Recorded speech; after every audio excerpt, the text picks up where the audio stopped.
Bapak dan Ibu Dewan Guru Staf TU Tata Usaha SDN Negeri 85 Kota Bengkulu. Yang pertama-tama marilah kita mengucapkan puji dan syukur kehadirat Allah Subhanahu wa taala, yang mana pada siang hari ini kita dapat berkumpul di ruangan ini di acara diseminasi tentang budaya positif di ruangan ini, yang mana kita dapat berkumpul di sini dengan keadaan sehat dan bahagia semua ya. Serta salawat beserta salam kita junjungan kepada Nabi besar Muhammad SAW. Allahumma shalli ala Sayyidina Muhammad wa ala ali Sayyidina Muhammad, yang mana berkat beliau kita dapat merasakan alam yang terang benderang ini. Dari alam jahiliyah kita bisa menuju alam yang penuh dengan teknologi ini. Untuk memulai acara ini, kita akan memulainya dengan lafal basmalah. Bismillahirrahmanirrahim. Baiklah, selanjutnya kita memulainya. Pertama, kata sambutan dari Kepala Sekolah SDN 85 Kota Bengkulu. Dengan segala hormat kami persilakan Ibu Kepala Sekolah.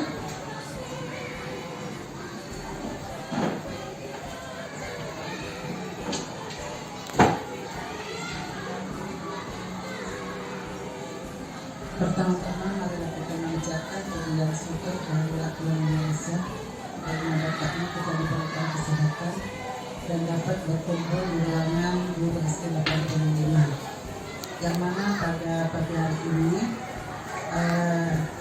dari seorang guru dari SD 85 atas nama Ibu Yulia menjadi guru penggerak. Nah, hari ini Yulia mau memaparkan ya selama dia mengikuti pendidikan. Ini sudah berjalan 3 bulan. Nah, ini memang tugasnya ini dari pemerintah untuk memaparkan materi pada pagi hari ini kepada kita semua Dewan Guru Staf SD Negeri 85.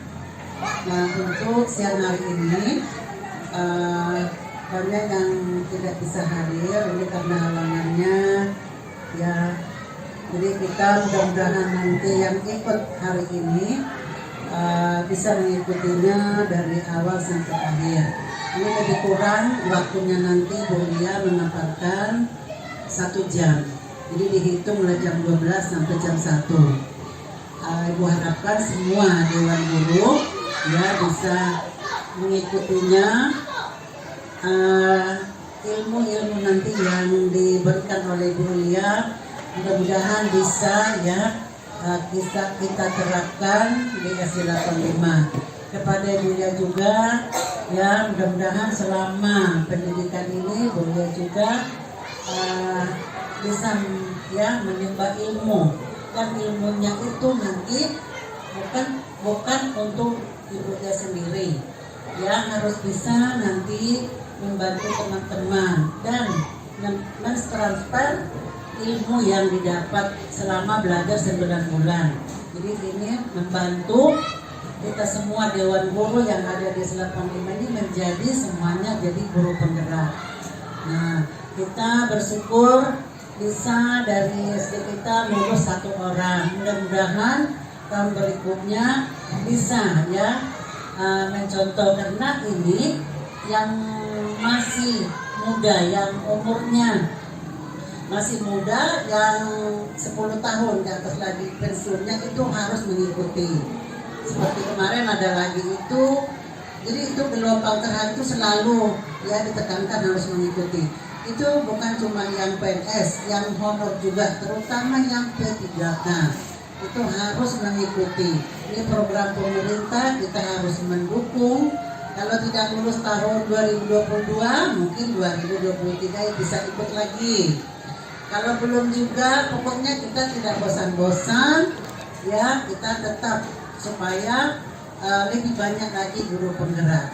Kegunaan guru penggerak ini itu menjadi ada SIM-nya, kalau udah lulus itu jadi pengawas, dan yang kedua jadi kepala sekolah.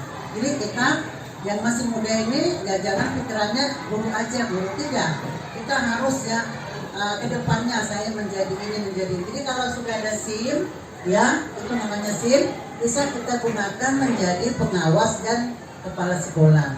Itu syarat-syarat untuk ya menjadi maju. Jadi apalagi yang muda ini, masih banyak yang muda di SD 85. Ibu harapkan bisa nanti belajar dibantu oleh Bu Lia, teman-temannya ya. Bu Lia tolong dibantu untuk menjadi guru penggerak. Jadi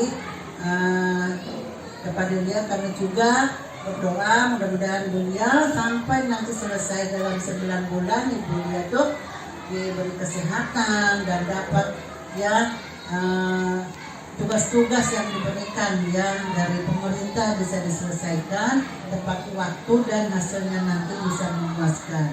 Jadi tolong nanti Bu Lia kalau sudah selesai pendidikannya tolong itu diterapkan sebagai contoh di S85, contoh guru penggerak. Ya, namanya penggerak, yang digerakkan itu apa? Ya, jadi itu banyak tugas-tugasnya nanti kalau Ibu Lia sudah lulus menjadi guru penggerak. Ini harus sebagai contoh kepada semua dewan guru. Jangan anggapan itu yang senior, enggak. Kalau Ibu Lia sudah lulus, sudah banyak dapat ilmu, ini dicontohkan kepada teman-teman. Harus bisa memajukan SD 85 lebih bagus lagi. Ya, jadi mohon nanti ya memaparkan juga nanti mudah-mudahan dewan guru juga bisa mengikutinya.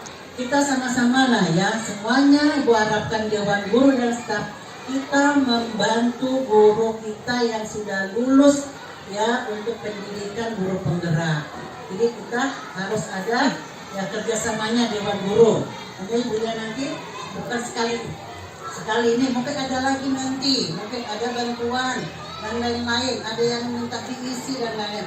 Kalau Bapak Ibu guru saya harapkan kita saling membantu, karena itu kemarin sudah komitmen kepala sekolah, apapun kegiatan, baik pun di luar sekolah, baik pun di sekolah, ya itu memang kita mendukung. Selaku saya kepala sekolah mendukung 100% untuk guru penggerak.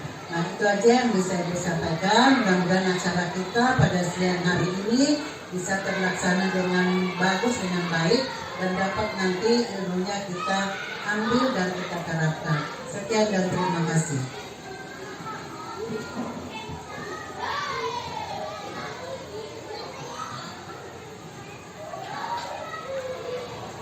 Itulah tadi kata sambutan dari Kepala Sekolah SD Negeri 5 Kota Bengkulu. Terima kasih banyak Bu atas kata sambutannya. Selanjutnya penyampaian diseminasi tentang budaya positif oleh Ibu Yulia Wulandari. Waktu dan tempat kami persilakan dengan segala hormat. Assalamualaikum warahmatullahi wabarakatuh.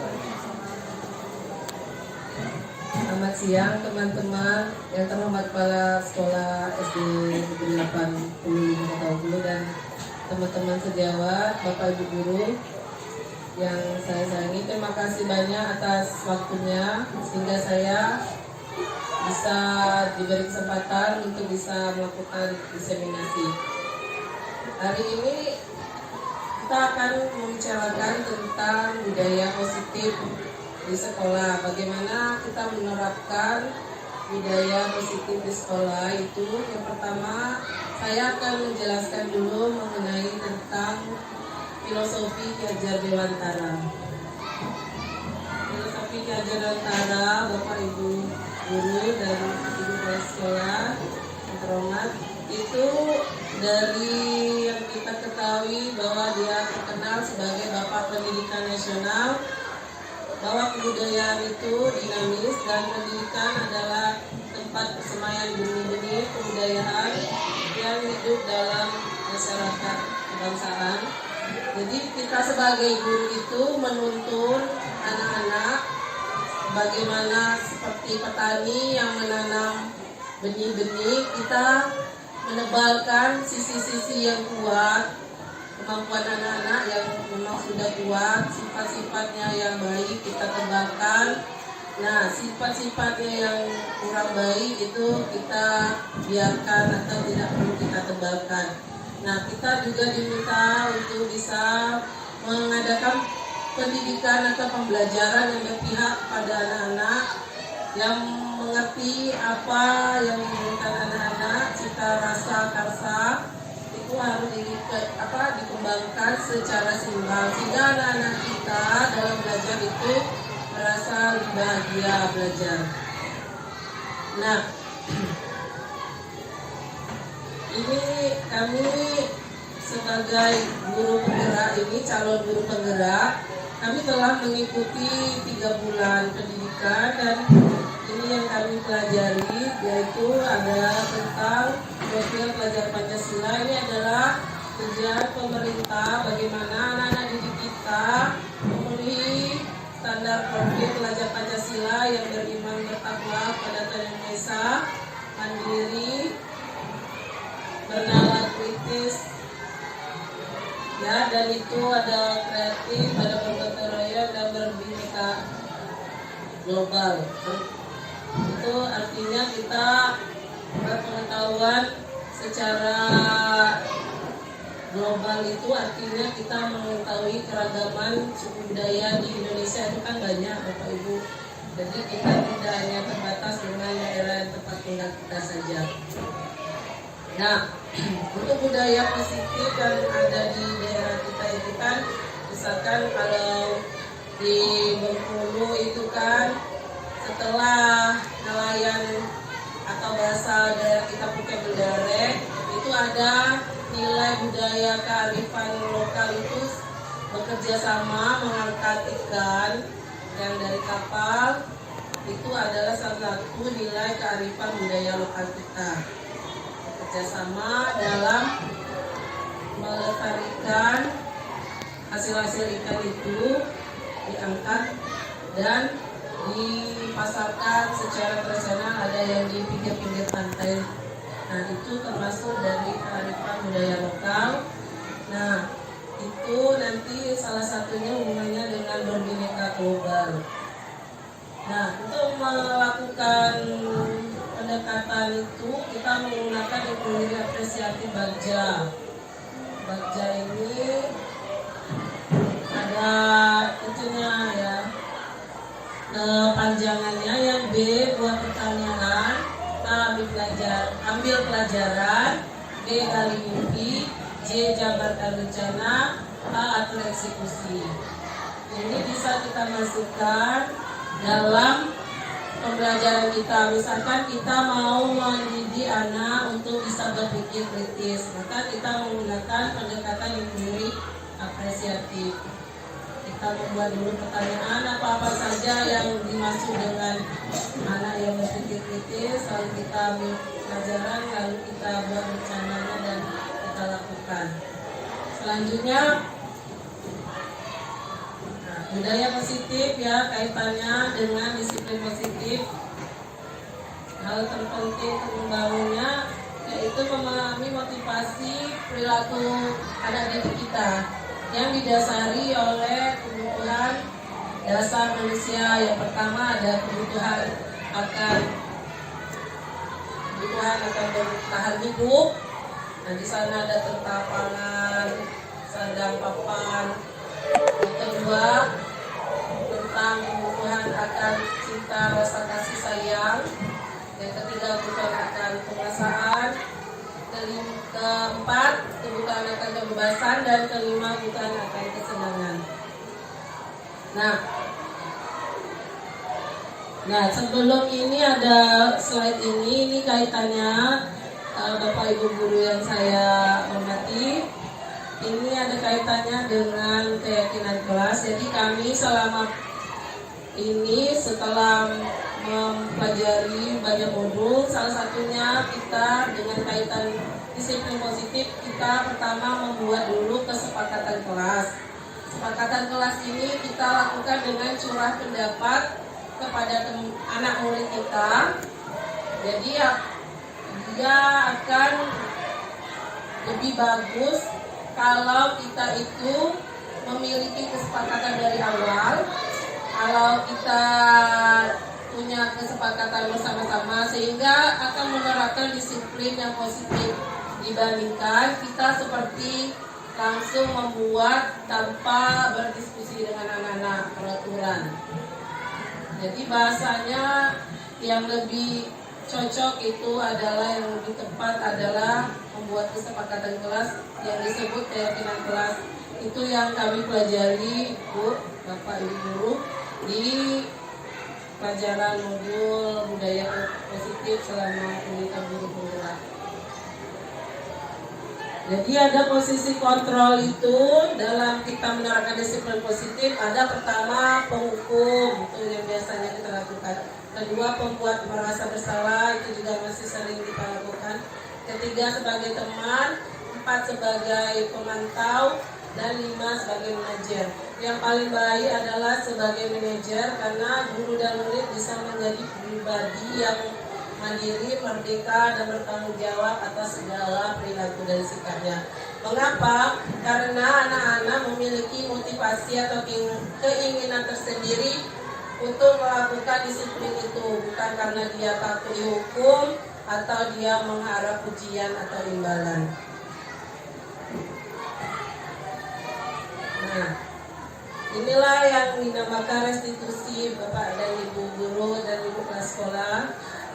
Restitusi yang artinya kita menciptakan kondisi bagi murid untuk bisa memperbaiki kesalahan mereka sehingga mereka bisa kembali ke kelompoknya dengan karakter yang dibuat. Misalkan dengan keyakinan kelas yang telah kita buat, salah satunya misalkan kita membuat keyakinan kelas yaitu datang tepat waktu. Nanti kita panggil anaknya, kita ajak bicara, sehingga setelah anak bicara dengan kita, menanyakan lagi nilai keyakinan terhadap mereka. Bapak dan Ibu, Baiklah Bapak Dewan dan Guru Ibu Stas KPU. yang saya banggakan, mari kita simak video berikut ini. Naura, Selamat pagi, Bu. tahu kan Nanda Naura mengapa Ibu manggil ke sini? Tahu, Bu. Apakah Nanda Naura merasa melakukan berbuat salah? Ya, Bu. Apa kesalahannya? Datang terlambat, Bu. Jadi menurut Ananda, datang terlambat itu suatu yang salah ya? Bu. Setiap orang pernah berbuat salah. Ibu pun juga pernah berbuat salah, datang terlambat ke sekolah. Itu hal yang biasa. Nah, Nanda Naura juga pasti punya alasan. Ibu mau tahu apa alasannya datang terlambat, Nak? Tadi malam aku tidur terlambat, Bu. Tidur terlambat ya. Ibu, apa sampai tidurnya terlambat? Bermain, Bu. Bermain. Oh, sebaiknya Naura kalau bermain jangan mengganggu waktu istirahat malam ya. Nah, selanjutnya Ibu mau nanya, apakah Naura masih ingat keyakinan kelas kita? Ingat, Bu. Coba sebutkan. Datang tepat waktu, berdoa sesudah belajar dan sebelum, tiket kelas. Ya sudah, itu ya sudah disebutkan. Selanjutnya apa yang akan Naura lakukan? Tidur lebih awal, Bu. Tidur lebih awal supaya tidak terlambat lagi ya. Iya, Bu. Naura boleh pulang ya. Terima kasih ya, Nak. Terima kasih, Bu. Selamat siang, Ananda Naura. Selamat siang, Bu. Ibu panggil kamu sebentar ya. Seharusnya kamu udah harus pulang. Nah, Ibu mau bertanya soal yang kemarin. Apa perasaan Naura setelah bertemu dengan Ibu? Lebih lega setelah bicara dengan Ibu ya. Lalu apa yang akan dilakukan Ananda Naura selanjutnya? Liburan bagi mengerti tentang keyakinan kelas. Tidak akan mengulangi kejadian kemarin. Kejadian yang terlambat itu ya. Oke, bagus ya. Ibu harapkan Naura bisa menepati keyakinan kelas kita lebih baik lagi. Naura boleh pulang. Salam dulu dengan Ibu. Selamat siang juga. Ya, Bu. Apakah Nanda Yoga tahu mengapa Ibu memanggil ke sini? Tahu, Bu. Tahu. Apakah Ananda Yoga merasa melakukan satu kesalahan? Ya, Bu. Apa kesalahan Ananda Yoga? Ngobrol saat jam belajar, Bu. Ngobrol saat jam belajar. Tadi mau ngobrol sama Dwi ya?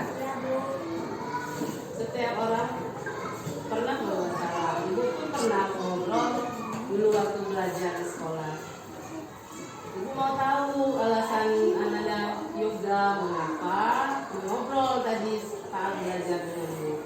Saya sudah selesai tugas yang dibutuhkan tadi, Bu. Lalu kalian ngobrol tentang yang lain ya? Ya, Bu. Ngobrol tentang film ya? Ya. Mungkin ceritanya menarik sekali dari film itu, tapi lebih baik menunggu sudah saat belajar selesai ya. Ya. Jadi Ibu mau bertanya kepada Ananda Yoga, apakah Ananda Yoga masih ingat keyakinan kelas yang sudah kita sepakati? Masih, Bu. Coba disebutkan, Ibu mau dengar. Datang tepat waktu beberapa sebelum dan sesudah belajar. Kita kebiasaan kelas. Tidak boleh menurut saat yang belajar. Siap, berarti Ananda Yoga sudah paham kalau kita sudah memiliki keyakinan kelas dan ada keyakinan kelas yang sudah Ananda Yoga tidak pati ya ini ya. Nah, apa yang bisa Ananda Yoga lakukan selanjutnya? Saya akan tidak Tidak akan mengulangi lagi. Sudah lebih satu keyakinan kelas yang sudah kita sepakati ya. Oke, terima kasih ya nak. Kamu bisa langsung pulang langsung ke rumah ya. Ya. Ibu mau nanya, kemarin kan udah ketemu sama Ibu ya. Nah, bagaimana perasaan juga setelah bertemu dengan Ibu? Rasa lega ya? Karena sudah bercerita tentang kesalahan kemarin. Kabarnya bagaimana?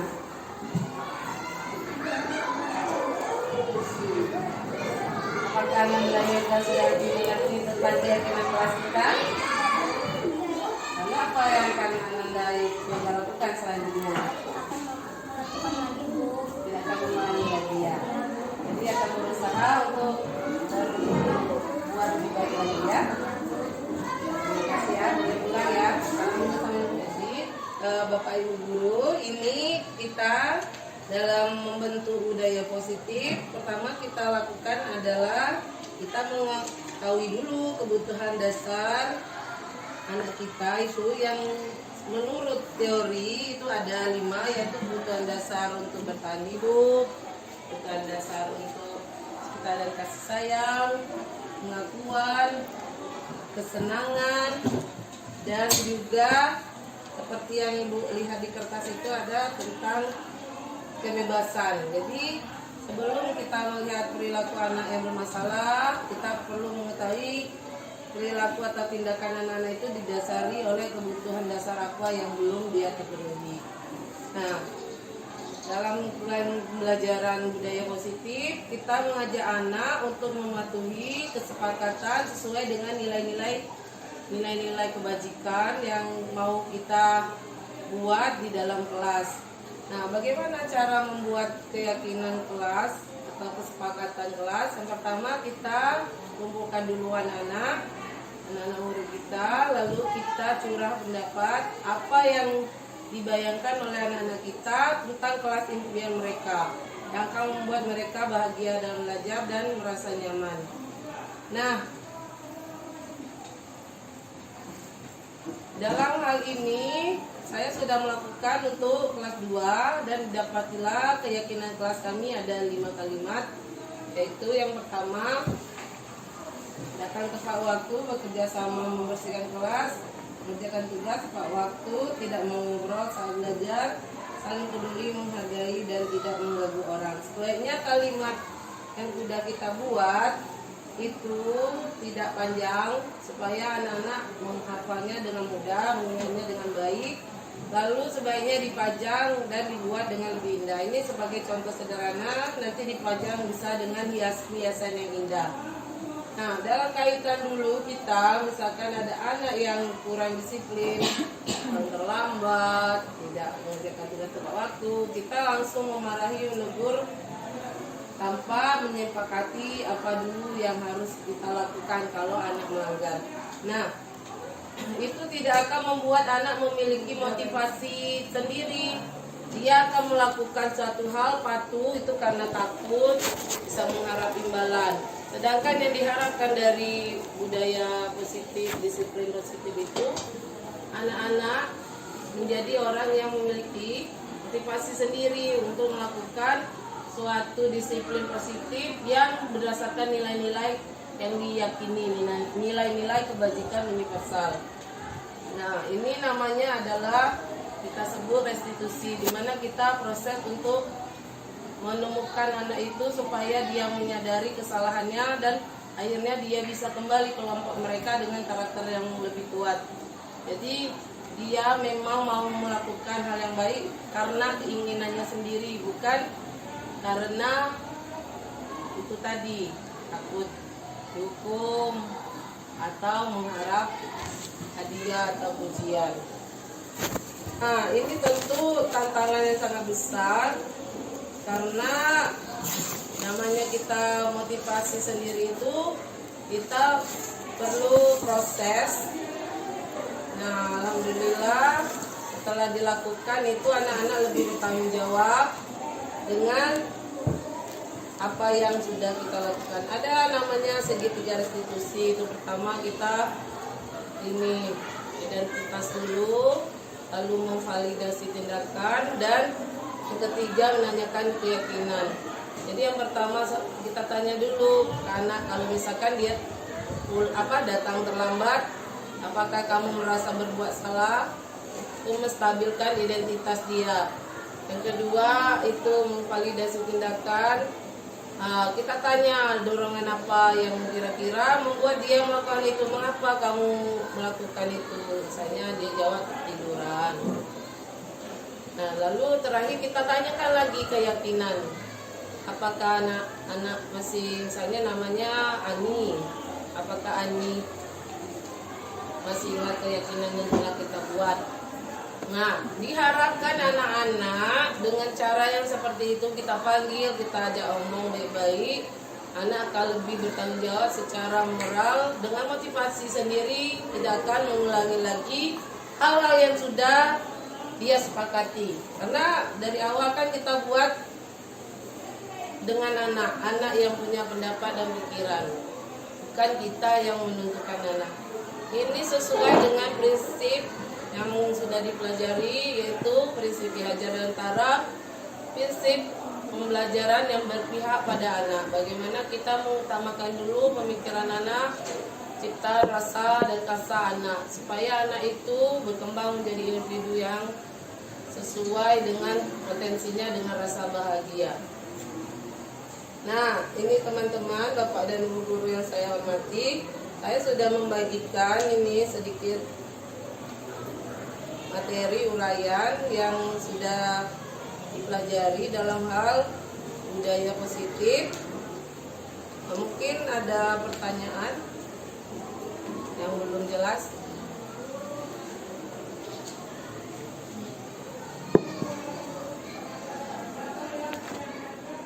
Tentu saja ini harus didokumentasikan kegiatannya. Itu kalau untuk restitusi mungkin itu suatu hal yang baru. Jadi restitusi itu apa sih ciri-cirinya yang membedakan dengan program disiplin? Pertama, restitusi bukan untuk menebus kesalahan. Jadi anak tuh sudah dia, misalkan kamu hukumannya keliling lapangan, dia akan merasa seolah-olah sudah selesai, lalu dia akan mengulang lagi besoknya. Nah, diharapkan restitusi itu dia memperbaiki kesalahannya, bukan menebus kesalahannya. Jadi besok, saya sudah memiliki kesepakatan dan besok saya akan berusaha lebih bertanggung jawab lagi, karena saya yang bersama-sama guru itu telah menyepakati bahwa saya tidak boleh datang terlambat. Nah, apalagi ciri-ciri restitusi itu kalau bisa dilihat yaitu memperbaiki hubungan dan memperkuatnya. Jadi restitusi membantu murid untuk menjadi orang yang seperti apa dan bagaimana.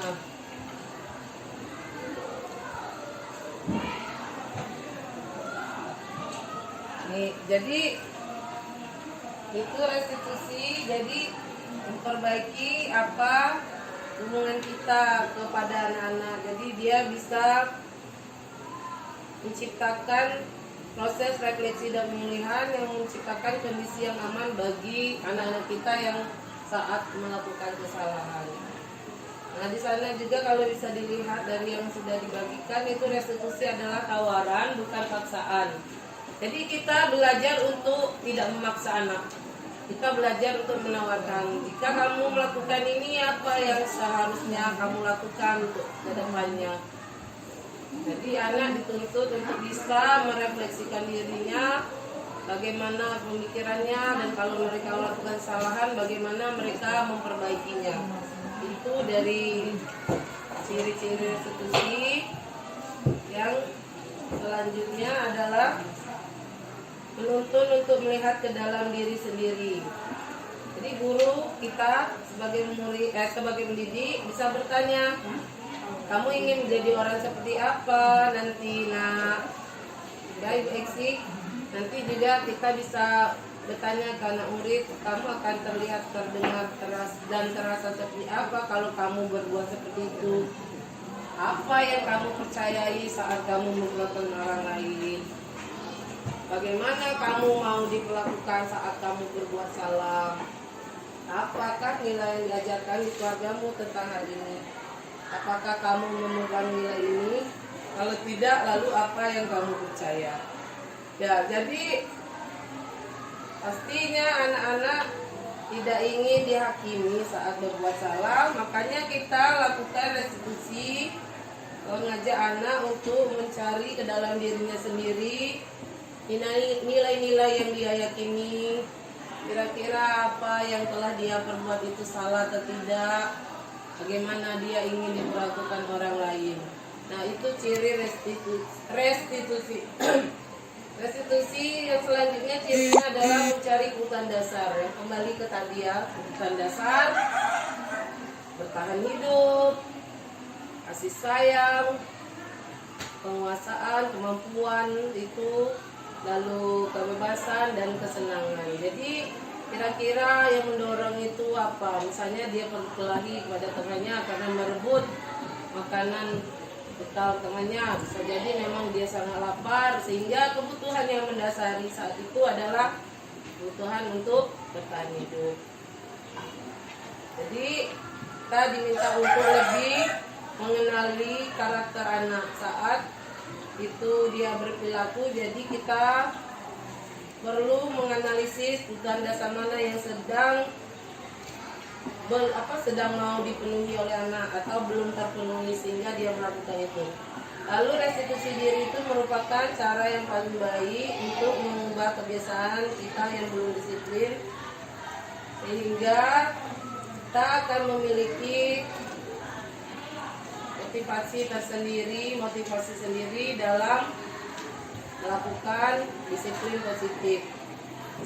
Ada 3 tahap evaluasi diri. Yang pertama itu bisa dilihat, saya tidak suka cara saya berbicara padamu. Kesalahan yang saya lakukan adalah saya sebenarnya punya informasi yang kamu butuhkan.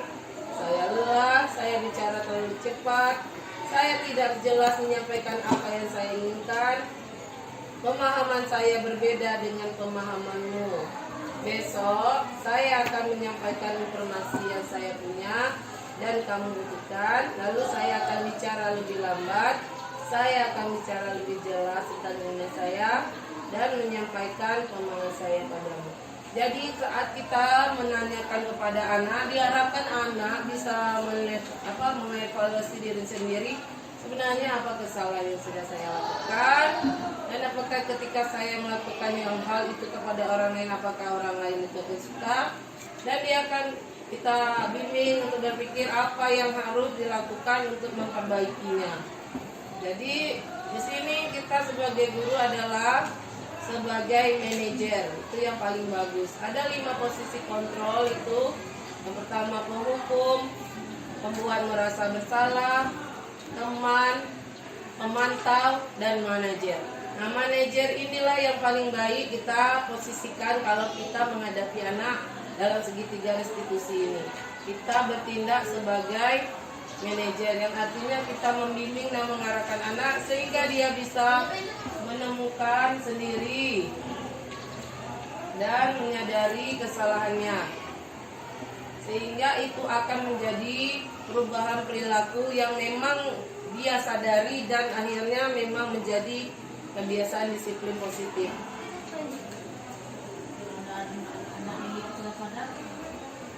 Kalau anak-anak yang belum sadar itu tetap kata Haji Hajar Dewantara, anggaplah anak-anak didik kita sebagai anak kita sendiri. Itu dari yang pelajaran kami dapat dari pendidikan guru-guru Ibu Dina. Jadi memang ini kan namanya mengubah karakter, itu butuh proses. Jadi tidak ada salahnya tapi kita coba. Ya nggak Bu? Nah, jadi anak tuh akan jadi orang yang tidak mudah cemas, tidak mudah panik, dan harapannya bisa bertanggung jawab atas dirinya sendiri. Seperti itu. Dia besar, dia tahu apa yang baik, yang buruk, dia bisa bertanggung jawab atas dirinya sendiri. Jadi restitusi itu memang fokus pada karakter seperti yang saya bicarakan barusan ya. Dan juga untuk menguatkan. Jadi setiap manusia pasti berbuat salah ya kan teman-teman, Bapak Ibu guru. Jadi pada saat anak berbuat salah kita tekankan juga. Kita tenangkan dulu, pasti dia merasa cemas. Apakah kamu merasa berbuat salah? Misalkan tadi yang terlambat ini Bilkis. Apakah kamu merasa bersalah Bilkis? Nah, nanti kita tenangkan, setiap orang pernah berbuat salah, nah ibu juga pernah terlambat. Nah, itu jadi kita tenangkan bahwa kesalahan itu bukanlah hal yang menakutkan, itu bisa diperbaiki. Kita perlu belajar dari kesalahan. Jadi menyadari murid itu benar-benar bisa berubah. Guru juga bisa bertanya dengan cara apa yang bisa kamu perbaiki dari kamu mau jadi orang yang seperti apa. Oh Bu, besok saya mau jadi orang yang lebih rajin, bisa bangun pagi. Jadi lebih ke kita komunikasi, bukan kita kasih hukuman. Menulis, aku tidak akan terlambat lagi 100 baris. Nah, itu tidak lagi ya Bapak Ibu guru, itu tidak budaya positif, itu tidak disiplin yang positif, karena dia akan merasa terancam dan terpaksa melakukan itu. Betul Dina, jadi kita tuh lebih mengarahkan bagaimana nanti dia berpikir sendiri atas semua dia, dan dia memang mau dari dalam diri sendiri mau memperbaiki. Ya seperti itu. Tentunya kita kan dalam setiap diri kita, dia anak pasti pengen, dia itu ingin menjadi orang yang baik. Nah misalkan ada yang berkelahi lagi, kita tidak pernah menunjuk mungkin sama sekali, mungkin dia kurang dalam kawan keterampilan. Jadi kalau dia mengganggu kawannya nangis, mungkin dia merasa berkuasa. Ya itu bukan dasar atas penguasaan atas itu. Jadi anak pun ingin diakui kemampuannya seperti itu. Jadi kita hanya menyemai benih-benih, kita hanya menebalkan garis-garis yang baik, yang lemah kita jangan tebalkan. Itu menurut prinsip Ki Hajar Dewantara. Di depan kita memberi contoh, di tengah kita memberi semangat, di belakang kita memberi dorongan. Seperti itu. Jadi restitusi itu tidak menghukum anak jadinya kita kecilkan dari kelompoknya. Setelah dia memperbaiki, kita kembalikan ke kelompoknya, dia ke tempat kawannya lagi, tempat dia bisa bercengkrama, berkomunikasi. Nah itu dengan karakter yang lebih baik lagi, dia dengan kesadaran yang lebih baik lagi. Seperti itu.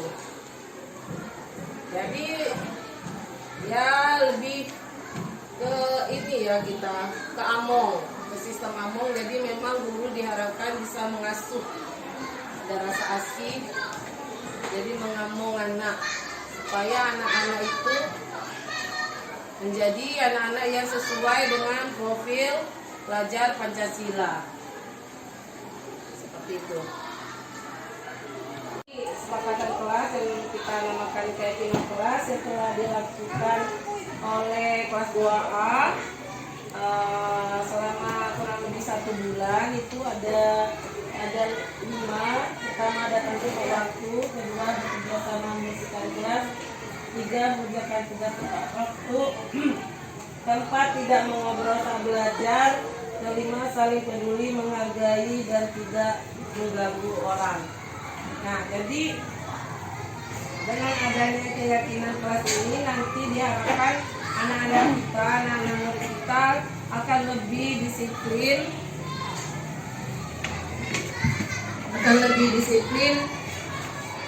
dengan memiliki motivasi tersendiri. Mereka merasa bertanggung jawab dengan apa yang telah mereka buat bersama guru mereka untuk membuat kelas impian mereka terwujud. Disitulah peran dari restitusi tadi yang sehubungan dengan disiplin positif. Nah, ini tentunya tidak mudah karena masih ada anak-anak kita yang belum bisa menepati keyakinan kelas. Nanti Bapak Ibu bisa melihat Itu contohnya ya. Boleh yang itu dulu contoh tadi, yang video tadi. Ini contoh kita melakukan restitusi. Yang pertama, menstabilkan identitas. Artinya kita mengondisikan anak itu dulu, kan kalau dia merasa bersalah, dia merasa panik. Jadi kita harus stabilkan dulu identitas. 2, memvalidasi tindakan salah. Jadi kita menanyakan mengapa dia melakukan hal itu, apa yang mendorong dia. Misalkan dia datangnya terlambat, mengapa anak datang terlambat? Saya datang terlambat karena bangun kesiangan Bu. Nah, yang ketiga, menanyakan keyakinan. Kita tanya lagi, apakah anak masih ingat dengan nilai keyakinan yang kita buat? Nah, di sana anak akan mengingat kesepakatan yang sudah dibuat dengan murid dan guru. Ada videonya, boleh ditampilkan. Ini ya, itu datang video, coba di itu ya, video yang bergerak aja, yang bukan dalam PPT, yang MP4, coba yang buat yang kedua. Nah, satu lagi, yang slide ini.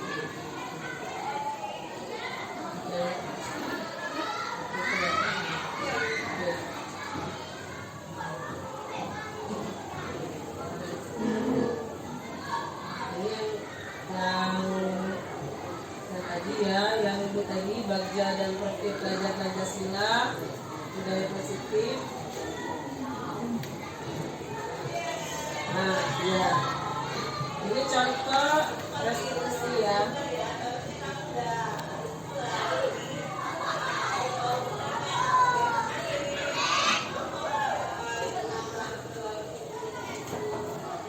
Nah, kita menanyakan pendapat anak dulu, apakah dia merasa berbuat salah, menanyakan kesalahan anak. Ya, ini boleh tidak harus mengambil kelas yang diampu. Ini salah satu contohnya.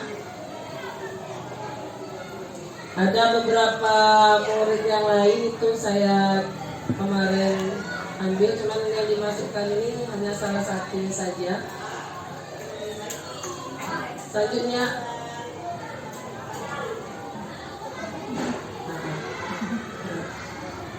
jadi setiap perilaku murid pasti ada alasannya, dan dengan anak didik sudah menyadari berbuat kesalahan. Nah, ini ada segitiga restitusi tadi yang stabilkan identitas, memvalidasi tindakan yang salah, dan menanyakan keyakinan. Ini yang sudah saya lakukan dan saya terapkan di kelas selama ini untuk ini yang proses membuat keyakinan kelas. Surat pendapat misalnya apa keinginan anak untuk mewujudkan kelas impian mereka.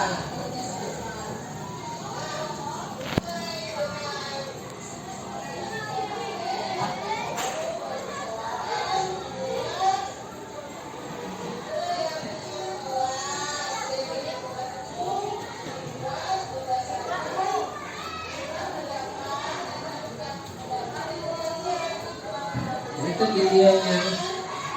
Bisa kita simak.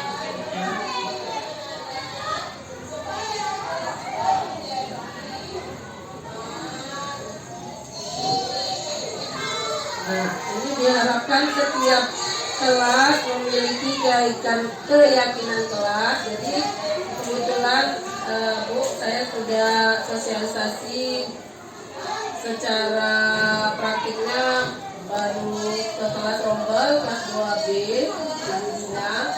Nah, kalau untuk sosialisasi secara teorinya sama Ibu Esti, sama Ibu Sutira dan yang lainnya, tapi yang praktiknya baru sama Ibu Dina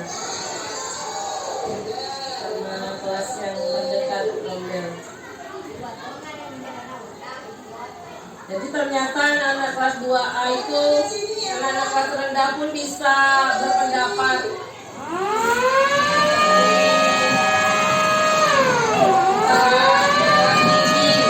Awalnya katanya, ya.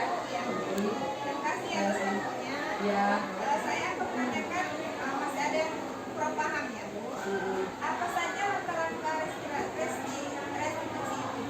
Jadi ada 3 langkah-langkah restitusi. Yang pertama yaitu menvalidasi identitas, yang kedua itu memvalidasi tindakan, dan ketiga menanyakan keyakinan. Kita tanyakan kembali ada apa yang pertama itu, apakah dia merasa berbuat salah.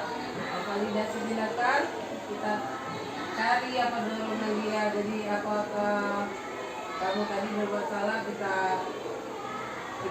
bilang lagi setiap orang itu pasti pernah bermasalah. Jadi dia akan memberitahu apa alasan dia melakukan itu. Dan yang ketiga menanyakan keyakinan, karena kita sudah membuat keyakinan kesepakatan kelas, jadi kita tanyakan keyakinan kelas apa yang sudah dilanggar. Cukup kan? Ya, terima kasih. Hari ini ada yang mau tanya lagi? Ya? Apa tujuan dibuatnya kelas? Jadi tujuan kita membuat keyakinan kelas yaitu supaya terwujudnya pendidikan yang mengarah pada profil belajar Pancasila, bagaimana kita menyesap sendiri dari kebinekaan global, gotong royong, gitu. Udah paham? Selanjutnya, ya, Eksi.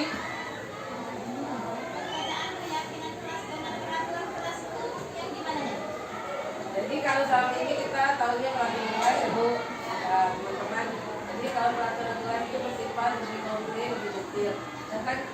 Sedangkan keyakinan kelas itu nilai-nilai yang kita buat adalah nilai-nilai kebajikan yang sifatnya lebih universal, menyeluruh di dunia dan lebih abstrak.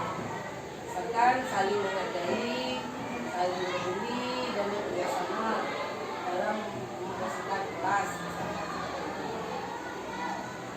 Nah itu tadi ya, saya ulang tadi. Jadi itu kita bisa melakukan segitiga restitusi. Pertama kita harus mengetahui dulu kebutuhan dasar anak murid itu apa yang belum dia penuhi. Yang pertama ada kebutuhan untuk bertahan hidup, yang kedua cinta dan kasih sayang, yang ketiga pengakuan, keempat kebebasan, kelima kesenangan. Itu kita harus cari dulu motifnya, apa yang mendasari tindakan anak. Itu yang harus kita lakukan dalam segitiga restitusi. Lalu nanti kita tanya evaluasi dia, setiap orang pasti bersalah, dia ingin menjadi orang seperti apa, dan akhirnya kita tanyakan kembali keyakinan anak itu. Jadi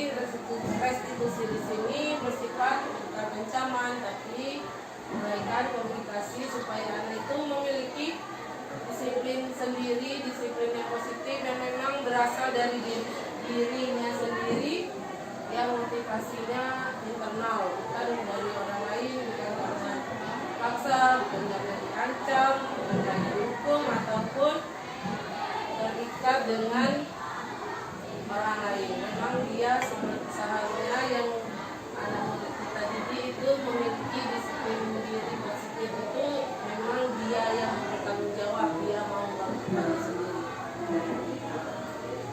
Nah, saya harapkan teman-teman, Bapak dan Ibu guru sekalian bisa membantu saya sebagai CGP yang ada itu untuk mewujudkan budaya positif di sekolah kita, mewujudkan proses segitiga restitusi dalam menangani anak-anak kita yang mungkin belum terpenuhi kebutuhan dasarnya sehingga dia bisa berkelahi, merebut mainan atau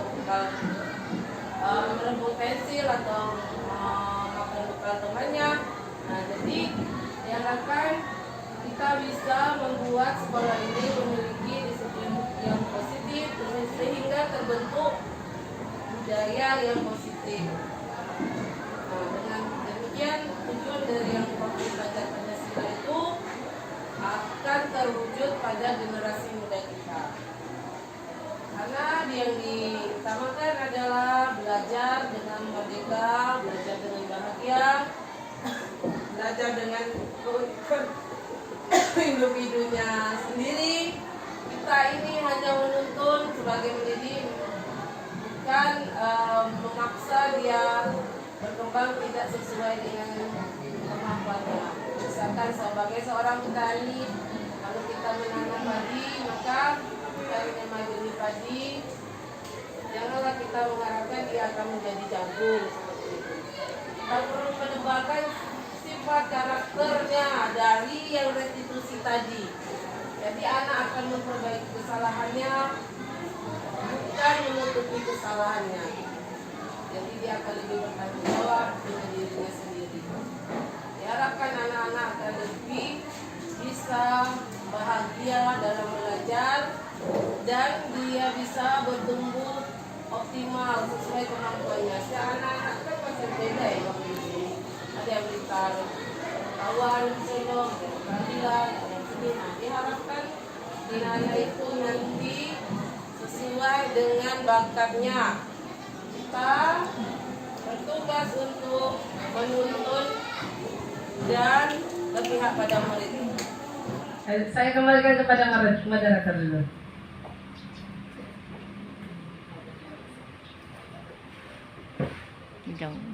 Tersimpan enggak? Bagaimana untuk Ibu Kalau Ian habis dan baterai? Ibu Dila?